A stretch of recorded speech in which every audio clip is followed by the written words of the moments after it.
7. Barrett outside, the switch. Doncic goes, oh, what a great step! And then he hammers it home! Broke his ankles!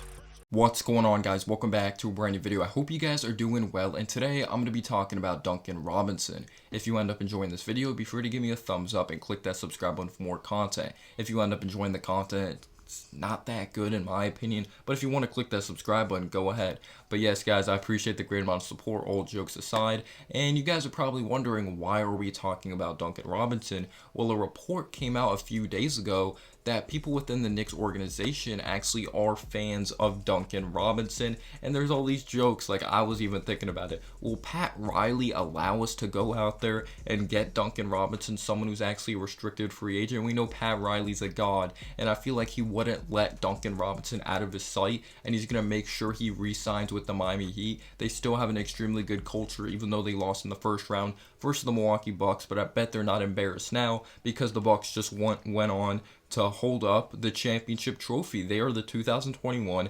NBA champions. But if you guys are wondering the estimated price of what Duncan Robinson wants in free agency, it's $18 to $20 million, $18 to $20 million per year. Let me know down below if that is way too much, or another reason why we're talking about him, like fit-wise. Because Reggie Bullock, who ended up being our starter last season, is going to go on to hit the open market. He's going to end up being a free agent, and it looks like there's some big time teams out there that are going on to try to compete for a championship, or they're closer to winning a championship than us. I'm not saying we're a championship contender, but I'm saying we may potentially go to the playoffs. We'll see what goes on to happen. There's still certain things that have to break right, so maybe Reggie Bullock wants to go on and win a championship in a way different type of role. People like his veteran leadership, that he could shoot the basketball a little, he could provide defense, and we need that wing spot next to RJ moving forward, and Duncan Robinson may be that guy. I'm not saying he is that guy, but I do think that this is realistic, a realistic chance to go out there,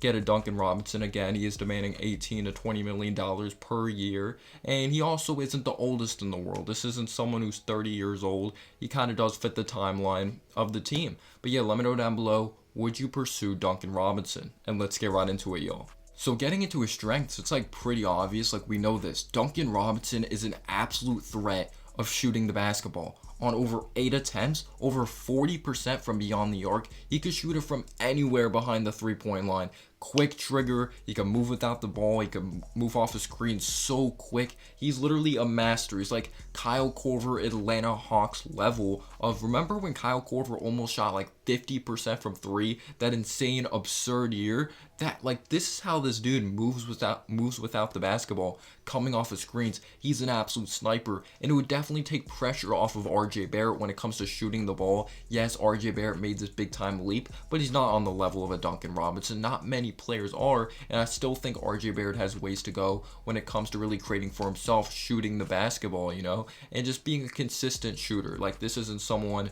that really knocks down a lot of free throws at the charity stripe, even though he did get better. Duncan Robinson could knock it down from the charity stripe. He doesn't get there a lot.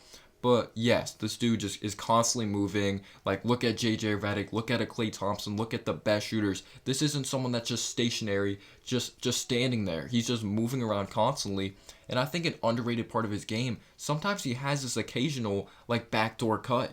He just because he's such a threat from the outside, he could have this beautiful backdoor cut, which I absolutely love. But yes, we know he's not the most athletic in the world. We're not really going to be getting into that when it comes to his weaknesses, though, because we're not asking that from him. That's kind of really obvious when it comes to Duncan Robinson's game.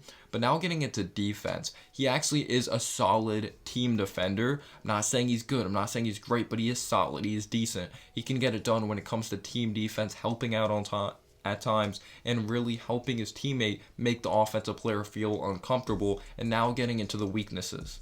Like I said, I'm not going to mention athleticism, even though athleticism definitely is a big part of the game. We look at Giannis Antetokounmpo, the way he's dominating the game, LeBron James, but those guys can get away with having athleticism. Certain players just can't get away with just having athleticism because those guys have extremely high basketball IQ. They have some nice moves in their arsenal. A lot of people say Giannis doesn't have a deep bag, but he could still cover so much ground with so much length he has out there on the court. But anyway, I'm getting off topic. The weakness with Duncan Robinson here is some people complain with Reggie Bullock not being able to create his own shot. Well, Duncan Robinson really can't create his own shot either, and I feel like we're not to the point as a basketball team that we have enough shot creators that it's like okay bringing in a Duncan Robinson.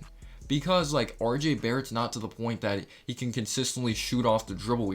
We've seen flashes, but he's not there yet. Julius Randle has proven it, but we don't even know who our point guard is moving forward. Mitchell Robinson, we're not expecting him to perform off the dribble. But yes, we definitely are bringing in a liability of bringing like versatility to the offense. Like yes, he brings versatility when it comes to finding ways to get him open from beyond the arc, shoot the ball. Like that's amazing and all that. But this is someone who literally shot like 80% of his shots from beyond the arc. He can't dribble penetrate. This isn't someone that's going to catch the defense on their heels. He's not going to have the speed and quickness to work downhill. So that definitely is a scary thing. He's going to take pressure off of RJ when it comes to shooting the ball, even though RJ did improve big time, but I still don't think he's to the point that we can call him a fantastic shooter. We want to see a couple more seasons of that.